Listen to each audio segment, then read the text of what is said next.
Estás viendo Canal América, televisión dominicana para el mundo.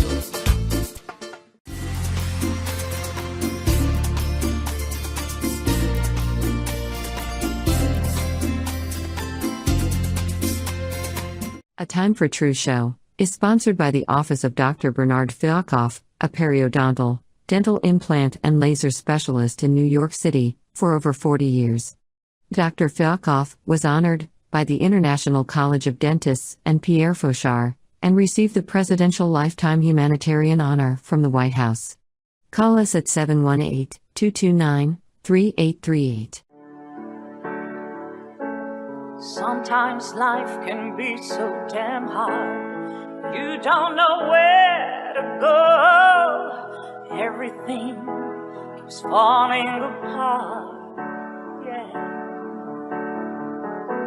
You try to do your best, but only God knows that you've given everything you've got, but the world takes you down.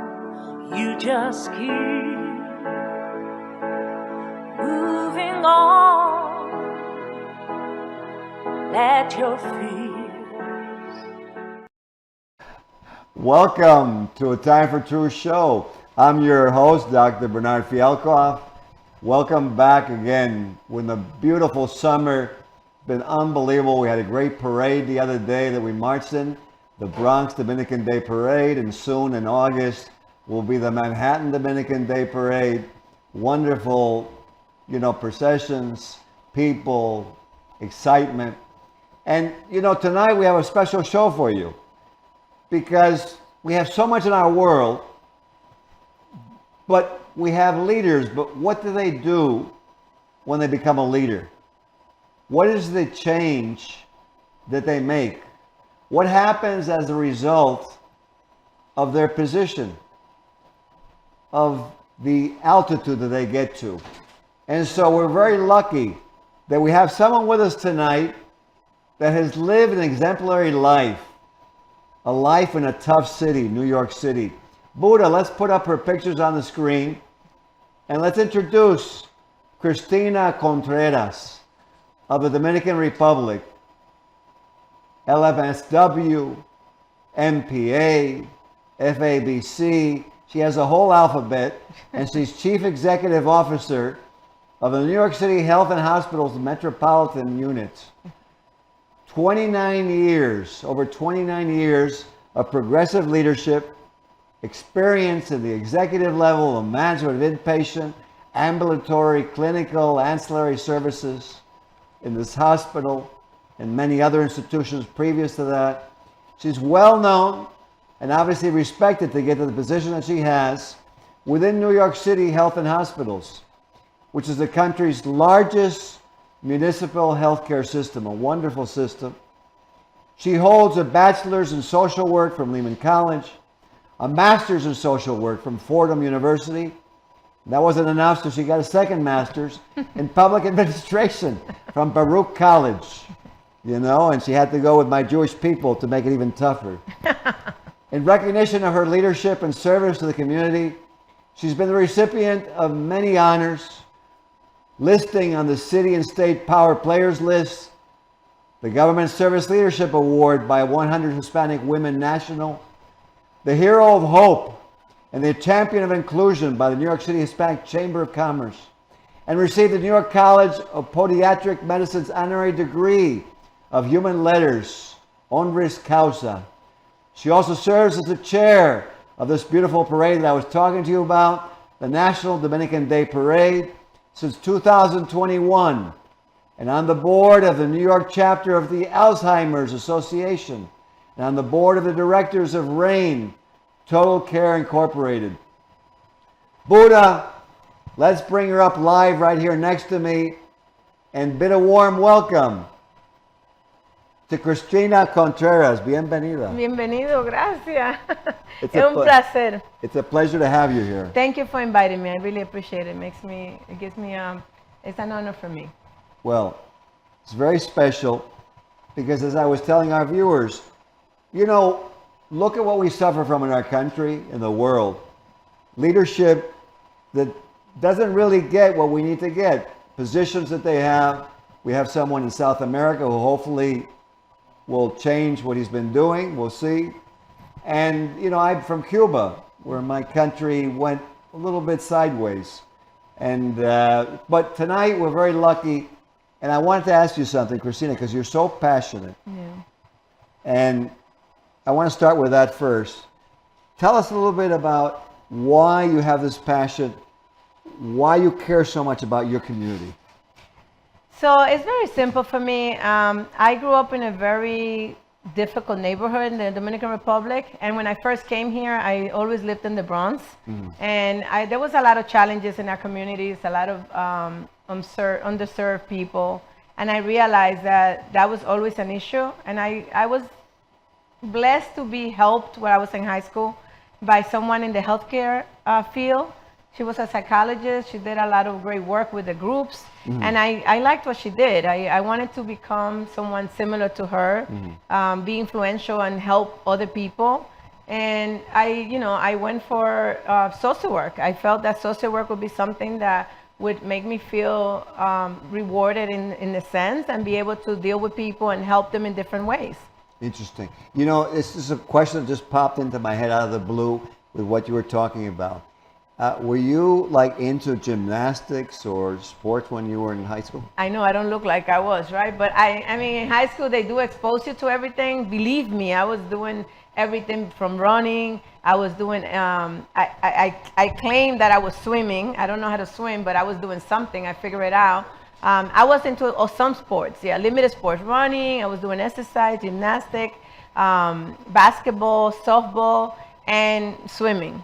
Yeah, because I see you like just being around you. You exude this energy. Am I the only one who said this, or you get this a No, lot? I get that. Yeah, That's why I'm telling you, you seem to be very perceptive. No, you have a lot of energy. Tremendous amount of energy. You'll be surprised. A lot of people tell me that. They don't know how I manage to do what I do. It's not just the work that I do in my daytime job, but everything else, because I do make an effort to be instrumental and helpful in the community in different capacities. Right. And people don't know how I get the energy to do so much. Right, and another question just pops into my head now. Your parents must be very special people. Tell us a little bit about them. So my father lives in the Dominican Republic. My father is Mexican. He's Mexican? Yeah, he went to DR. Okay. I'm not going to tell you because I don't want to tell you my age. But yeah, he went to DR and he stayed there. He's still there. He met my mom, and my mom is a very humble person. Okay. Low education. She came to this country, working in different odd jobs, from factory to cleaning, to doing everything that she had to do to make sure that we have, I guess, a plate of food. To make sure that you would make it. Yes. Very interesting. Wow. Yeah. Well, that explains a lot. Because my parents from Cuba, and when they came here, they had to start over again. Yeah, I can imagine. It was horrible. And then, I remember being in my car with my father going to Maine in the middle of a snowstorm behind a snowplow. Wow. Because he wanted to get his first license to be able to do what he was doing all his years in Cuba. Wow. Yeah, amazing. Very impressive. Yeah. But now it's interesting because you're in the health field and you started as a caseworker, right? Yeah, I started as a caseworker about 29 years ago. And it gives you good exposure in healthcare. You're able to do discharge planning. I was doing counseling, testing, HIV testing. I was doing outreach in the community. I was doing education, anything, providing resources, not only education and information, like I said, that's usually the number one tool. Right. But I remember times where I had to be in lines where people were, waiting for the church to give them a meal, even with prostitutes, people that were drug addicts. And you have to be with them so you can relate to them, so they will listen to you. Well, they're people. Yeah, no, they're people, of course. But you have to adapt to the different people, different environments, and you can't come from the top to talk to people that are struggling. No. And they have some challenges, and they have real life challenges, because you're going to talk to them about something that's foreign for them when they don't have a meal. They're waiting in a line to get. They have to listen to either the church preach to them first before they give them a meal. Or they're worrying about where they're going to sleep, right. Where they're going to have their kids. They're going back to a shelter. So you kind of have to level with them. And that's something that I had to do. So I learned that very early in my work career. Well, it's beautiful that you have that background, because now, as of 2021, right, you became the CEO. Yeah. So tell us a little bit about that. So, I always kind of like, I was running a hospital before that, but I didn't have, it's like being an You didn't have the executive title director. yet. Okay. I didn't have the CEO title, but it was a rewarding experience.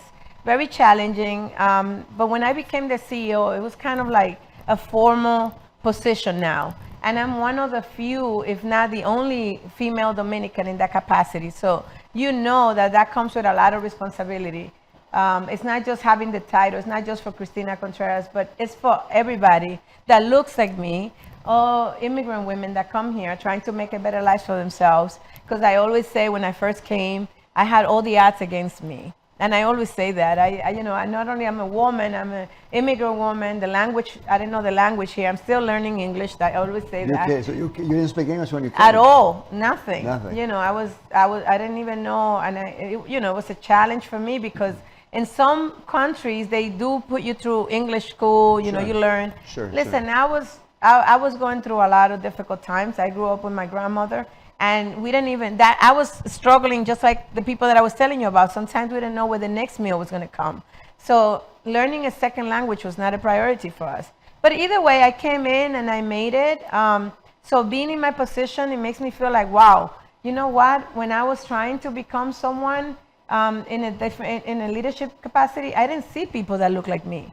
I really didn't see many people. And when you do see someone, not everybody extends a hand to help you. That's a reality, unfortunately, that we have to deal with. I try to be the opposite. I try to be connected. People can relate to me, connect with me, accessible, available, because I didn't have that. And it's very rare.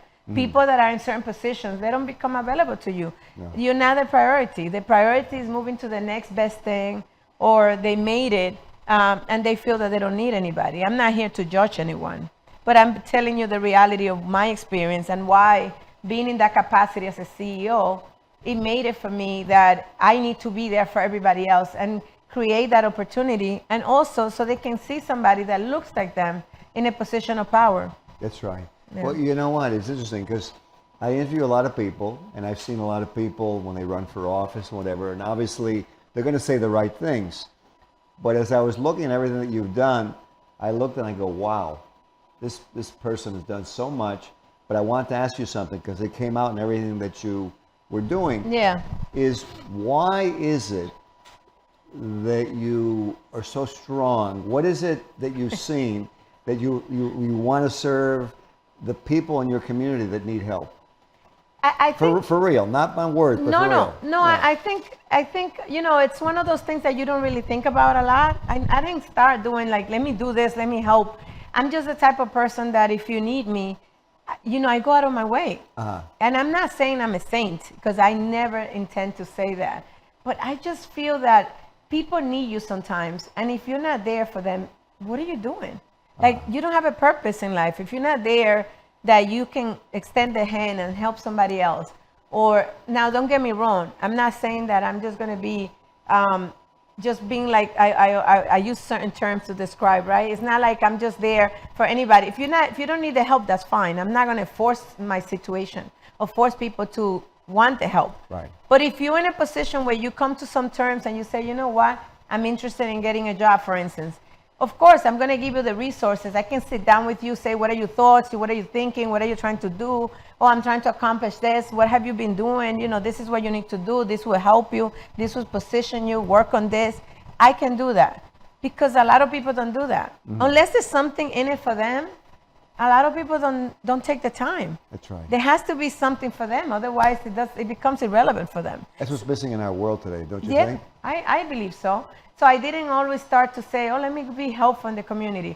I like seniors because I feel that sometimes they're the forgotten community. They're vulnerable. They're at a point where either they don't have any families, or they can't do things for themselves, so they're really exposed. I used to do home visits. I also feel that children are also vulnerable in a situation if they don't have the right resources, or parents sometimes mean to do the right things, but they can't. I like to help staff, because everybody forgets about the staff. I always tell my staff that they're my priority. They're my top priority. I'm not one of those CEOs that are going to come to one of my meetings and I'm going to say, patients are always right and patients go first. You know what? I don't have to say that. I have to treat my staff with respect. That's right. I think I make them a priority. If I don't care about my staff, why would I care? Why would they care for the patients? No. They come to work, they want to feel valued, they want to feel supported, they want to feel that they matter. And I do the same thing for communities that come and partner with us, community that we open the doors of a hospital. One of the sayings that I have is that I say I want people to see the hospital like an extension of the community, not necessarily just come to the hospital when you feel sick. When you're sick, right. People come to the hospital when they feel sick. That's really not the best way because they're really not in the right mindset. That's right. They're not really receptive. You don't really pay attention a lot when you're anxious and nervous. When you go to the doctor, they're thinking about other things. Does that, am I dying? And the doctor could be talking to you and you're not really registering everything they're telling you. People respond better to good situations. So if you open up the hospital to community events, to educational forums, anything that I have an opportunity to partner with the community, I welcome that because it's making them better. It's opening up resources for them. So when you open the doors to the hospital, it's like a hospital without walls. They come in, they feel comfortable. The next time they come in, they feel more comfortable. Yeah, it's like a home. It's like a home. It's not a hospital. Home away from right. home. Yeah, it's a lot of love. It's interesting that you mentioned that because there's a study with newborn children. Okay. And you take a newborn, and I don't know how they did the study, but I'll tell you the study. And they had these newborns, and they took really good care of them, physically and medically, both of them. But one they kept at the hospital, and one they sent home with the parents. Okay. And the one that was with the parents' love did better. And the other one, even though they had all the food, the health care, whatever, didn't do well because it was missing the love, what you're talking about, the community care.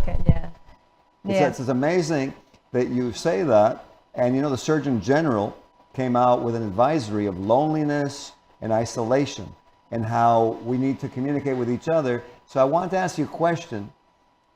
Do you feel that you just always have been this way and you felt like that care or that love needed to be there? You asked me so many great questions. I'm very impressed. No, I always been a caring person, but I was never forthcoming. I was always a shy person. Okay. Nobody believes me. They tell me that's not true, but You were never going to make it, right? No, I was shy, and I felt very uncomfortable. I would never dream to be in front of a TV or be interviewed or talk to people in front of big crowds. I went to Lehman College. I think my professor can tell you, I almost fainted when I took my first speech classes, that I had to stand in front of the stage and do a presentation.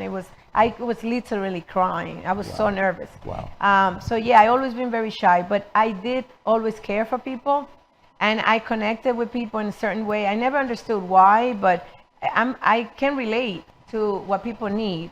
And you pick up. I read people very well, and that's one of my strengths. That's why I needed to choose a profession that interacted with people and it was instrumental. And it wasn't by accident that I chose social worker. I think that social worker makes me a better leader, a better person. Sure. I can understand people, I can relate to people, and I can connect with people. Right. You know what? And it leads me to this question because you talked about your staff. So, and I know so many people out there probably say, how do you find staff? Dr. Fialkov, ask Cristina, what does she do? So share with them. My secret. What you use when you pick staff, when you decide, okay, we're going to hire this one, we're not going to hire this one. Let's share a little bit about that. You're very insightful. I'm very impressed with you, I have to tell you. This is the first time that I get asked these questions. I think that when I try, we find people that are very skillful. A lot of people that have impressive resumes. That's always a plus. However, the interaction with the person in the interview makes a difference. Even though sometimes we make mistakes, but I look for different things. I look for the person to match the culture of the hospital. For me, I work in a hospital.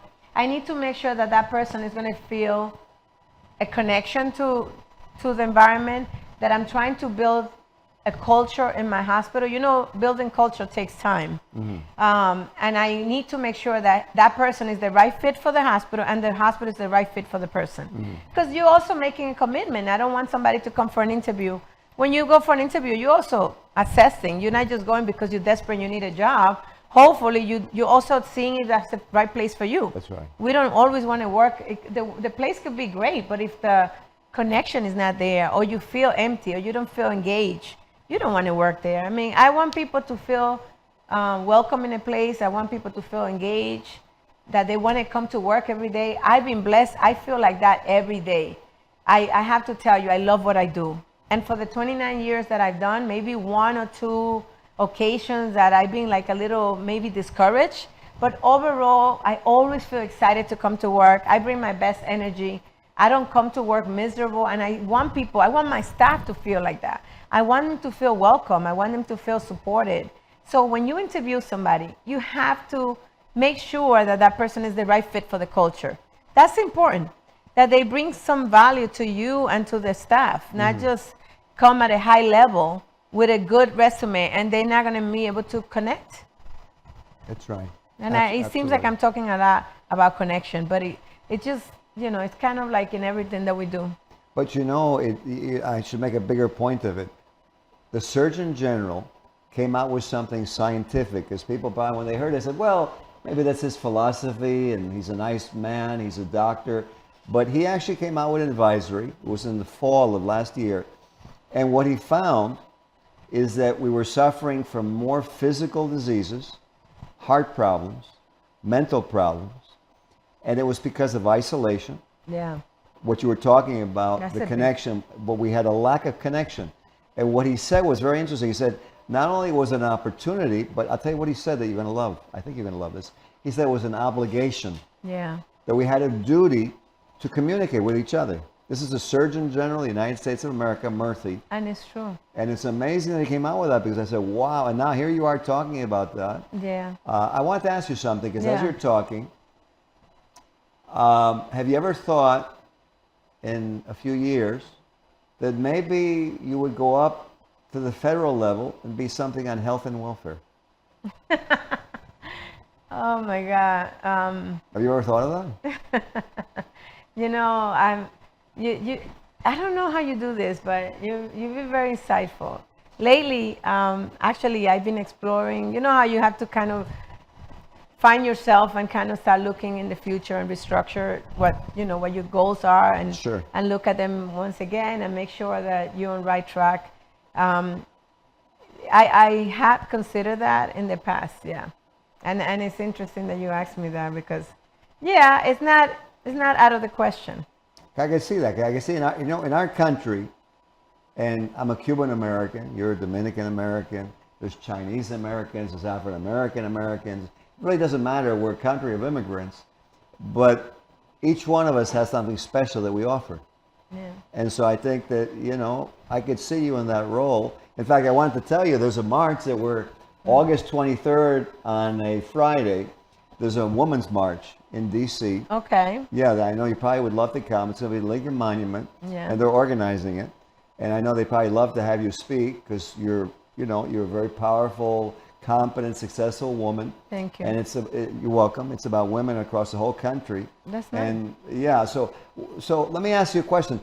What do you, in our world, what do you see as missing? What do you feel like, why can't we get this in? What is missing? Oh God, there's a lot. There's a lot of things that I think that are missing. I don't think we do enough for I have to say, vulnerable communities, like for the seniors. I think we could do a lot more, and unfortunately, there's a lot of organizations that try to fulfill that gap. And we individually can do a little bit more to make sure that we are in a position of advocacy for resources for the elderly, for the seniors, that can do for themselves. So, I mean, that's just in general. If you ask me, there's a lot of opportunities for people to advocate and encourage the legislators to, do things that matters, that make a difference. Beautiful. Yeah. And now, you're also national chair for the Dominican Day Parade, right? Yes. And so, like, it's like you already had a hospital, and now here you take on this other organization. So, what is like the overall goal or mission of the Dominican Day Parade? Oh, so the Dominican Day Parade represents for the National Dominican Day Parade, because I represent the one in national that is celebrated in Manhattan, 6th Avenue, and we stand for advocacy in terms of representation. Representation, making sure that we promote the contributions of Dominicans, making sure that we highlight all the contributions, the high caliber professionals that we have in different industries, because it's not only obviously professionally, it's entrepreneurs and education. We have business owners, we have basketball players, we have football players, we have everything. Right. And it's good that we have a space that can bring that to light because of the youth. One of our missions is to provide scholarships for students of national descent. And that's important because what we represent now, the legacy that we have built we're celebrating now 42 years, we have built something that is, I'm hoping, for the next generation to continue. Yes. I'm hoping that, people like me or you, if we were born in our countries, we have something that we love our country, we know what we stand for, we know our people, we know the warmth, we know the food, the music, the celebration, and we have that pride everywhere we go. Right. That's our energy. And I can tell you like 100 stories about the Dominican Republic and why I love my country so much, why I think it's the best. However, my kids and the next generation, they might not have that same energy unless we expose them by highlighting all the contributions and something like we do a great celebration, but we're not just a celebration. We do workshops, we do educational workshops throughout the year. We do food drives with some of our sponsors, with Goya. We do a lot of different forums. We encourage cultural groups. We support education. We support reading. We support a lot of different things throughout the year. And then we do a big celebration. But that's just kind of like the explosion. The explosion of the great work that we've been doing. So it's amazing. I mean, you feel the pride. But I don't never lose focus of what we're doing there. Well, and it's all for the youth. Well, let me ask you a question, because we should recognize them. I'm a big believer to recognizing people. And, this is not a commercial show, but, when people are good and they support, they should be recognized. What organization would you like to mention as we're here that have really supported this National Dominican Day Parade? Oh, there's a lot of organizations. I don't want you to put me in that position, but there's a lot of media partners, for instance, Canal America, right? There's a lot of different organizations like Alianza Dominicana. There's a lot of different entities. I don't want to just say, but Goya has always been supportive. Montefiore, Health and Hospitals. There's a lot of organizations, even in the airline industry, that believe in what we do. Yes. Bank Reserva now, Eligio Jaques, El Consulado has always been very supportive of what we do. Great guy. And I think that the reason that all these organizations support us is because they see that we are really mission driven, and the work that we do really adds value. You can translate. It's not just talking. I'm not a good politician.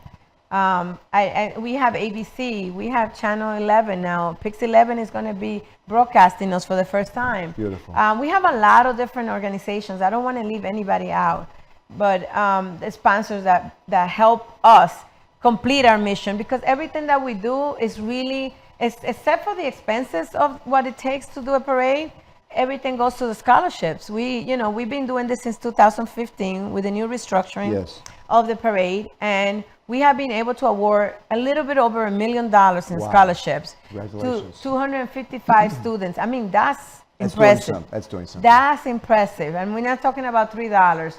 Last year, I was able to grant 35 scholarships, and it was over $235,000 or $250,000. And the scholarships over the years we have changed. It's $5,000, $10,000. We make, $7,000, $10,000, all those three categories. And we think that we are doing something that is not only for graduates, it's undergrads, it's, even high school, it's specialized schools. technical schools. You're going to school, you're trying to better yourself, we want to support you. Beautiful. We don't restrict the funds. We don't tell you, oh, this money is just for just for this, or just, you know, pay for the term. No, we give you, once you become eligible, you meet the criteria and you award it, you use the money for what you determine is appropriate, because you might need it for, you know, for a computer. You might need a computer, laptop to go to school. You might need books. You might need a backpack. You figure it out. Whatever it is. Yeah. Well, Cristina, Thank you. it's been a pleasure to have you. Definitely. For those of you watching, support Cristina Contreras, the National Dominican Day Parade.